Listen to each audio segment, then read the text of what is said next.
My garbage person of the week is really not going to surprise a lot of people if you've been following the news. It's Nancy Pelosi, because she is doing everything she can to tank the bid of one Representative Alexandria Ocasio-Cortez to become the ranking member of the House Oversight Committee.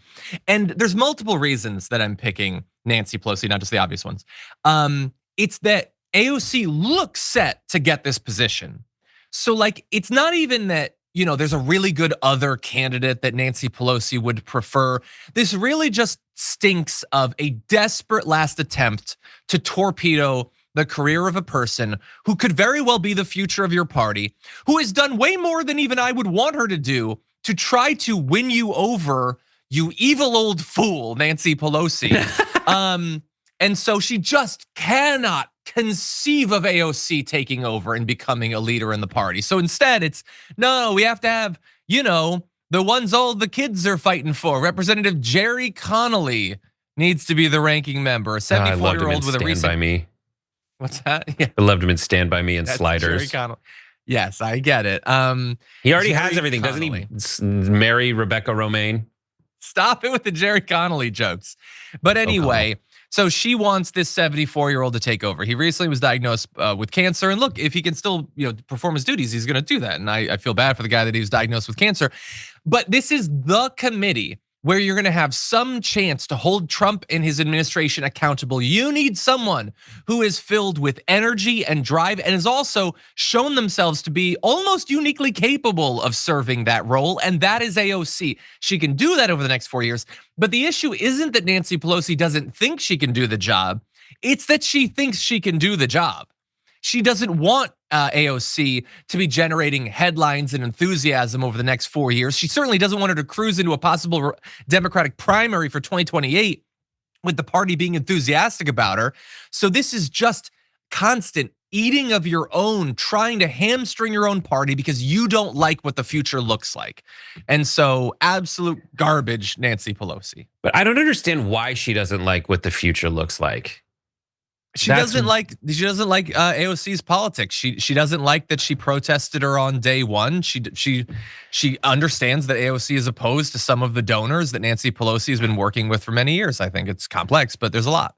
Right. So if it's a fundraising thing, but that's not a politics thing. That's a fundraising and can be spun as corruption thing. So here's why I say that is like, Nancy Pelosi is a leader, and she's a leader of an entire generation of Democrat voting women, whether anyone likes it or not.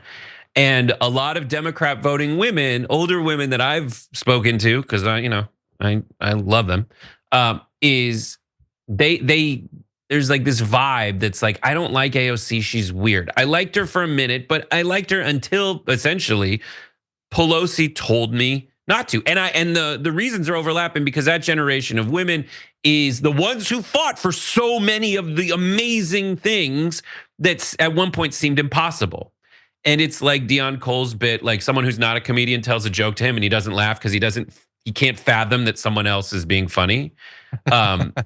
There's a generation that can't fathom that someone else might be willing to take the next steps, and it's not disrespectful. It's just they're also an activist saying what should be activist about.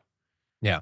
And if Pelosi did get more behind AOC, who has done so much, who has bent over backwards to be the good faith person, is like, listen, I respect you, madam, and I would like to continue your legacy, not replace it. It would go so far if Pelosi was like, yes, everybody, here we are shaking hands, and I'm saying that this person should be the House Oversight Committee chair, because just from a real politic perspective, there's so much reach for channels like we have, like TYT Investigates, that is about people like AOC. And guess who else? Raskin, who got the post because he was so much more effective than Nadler at doing the things you need to do in order to get press coverage, which is now internet clicks and not like New York Times op-eds. Yeah, I agree. I'm gonna read just a little bit more. Here's AOC talking about why she wants the job. She says, "This is not a position I seek lightly. The responsibility of leading Democrats on the House Oversight Committee during Donald Trump's second term in the White House is a profound and consequential one. Now more than ever, we must focus on the committee's strong history of both holding administrations accountable and taking on the economic precarity and inequality that is challenging the American way of life. She's being super responsible there.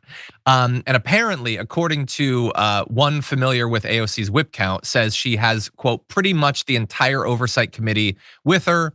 Another House Democrat said their, quote, gut tells me she gets it, especially because Connolly's cancer diagnosis last month is working against him, which is, maybe it shouldn't matter, but like, it's not even like it's super even or super uncertain. And so Pelosi is weighing in. It's like using her capital in like a desperate attempt to torpedo someone that apparently your colleagues support. That just bothers me even more.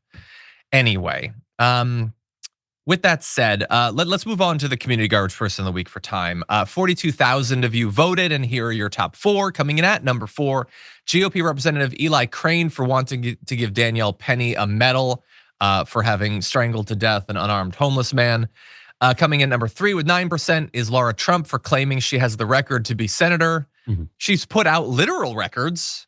That should count for something. Anyway, your runner-up with 14% of the vote is Megyn Kelly for victim blaming Pete Hegseth's accuser. Truly reprehensible. But no, it's a clear winner. 72% of the vote for Donald Trump, your community garbage person of the week, for wanting to deport American citizens. Yeah, talking enthusiastically about how, if we want to keep the families together, maybe we just deport a bunch of citizens. And then, of course, he's also talking about taking away birthright citizenship and doing all of the tyrannical stuff that we've been warning people about. So thank you, Donald Trump, for making clear what we've been saying.